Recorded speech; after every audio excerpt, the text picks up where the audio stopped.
Sur Délos précisément, parce qu'une bonne partie des roches en viennent, sur Délos précisément, on a finalement au départ une carte géologique, qui est la première carte géologique qui date des travaux de Lucien Cailleux au début du XXe siècle. Alors la carte de Cailleux était vraiment pas assez précise pour expliquer la variété des roches qu'on observe dans le sanctuaire, qu'il s'agisse des marbres, des granites ou des gneiss.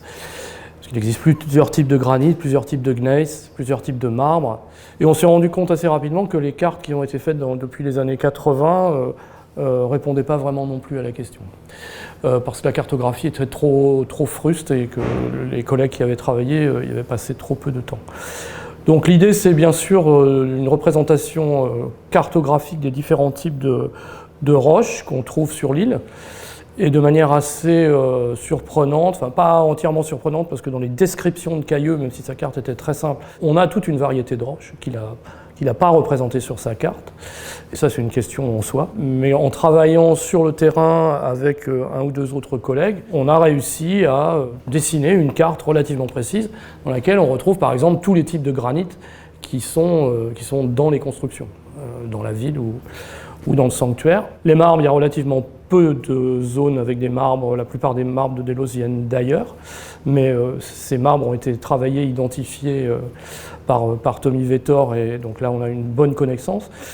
Donc on a fait des cartes à différentes échelles. On a fait une carte à l'échelle de l'archipel, c'est-à-dire de Délos et l'île de Rhénée à côté. On savait déjà que, par les travaux de Cailleux, que vraisemblablement les gneiss venaient de Rhénée. Donc la cartographie, on se promène sur le terrain avec des cartes où il y a juste les courbes de niveau. Et puis on a un crayon de couleur dans une main, un marteau dans l'autre main.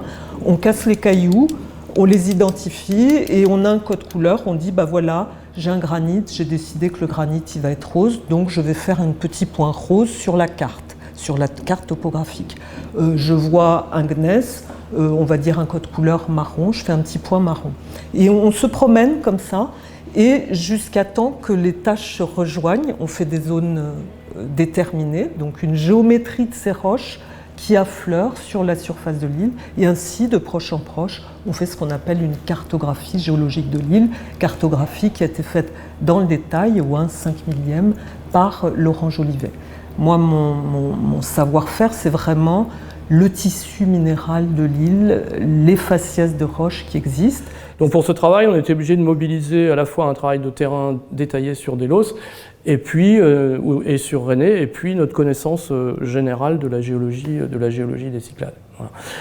Donc gros progrès du point de vue de la cartographie, ça c'est certain, et gros progrès pour nous, en tant que géologues, pour la compréhension du mécanisme de formation des granites et de leur mise en place dans la croûte. Donc c'est un projet ça, qui est un peu annexe à celui des archéologues avec lesquels nous travaillons, mais qui pour nous géologues a été une chance formidable, puisque jusqu'à maintenant, il était très difficile de travailler sur Délos, Délos étant le terrain réservé des archéologues.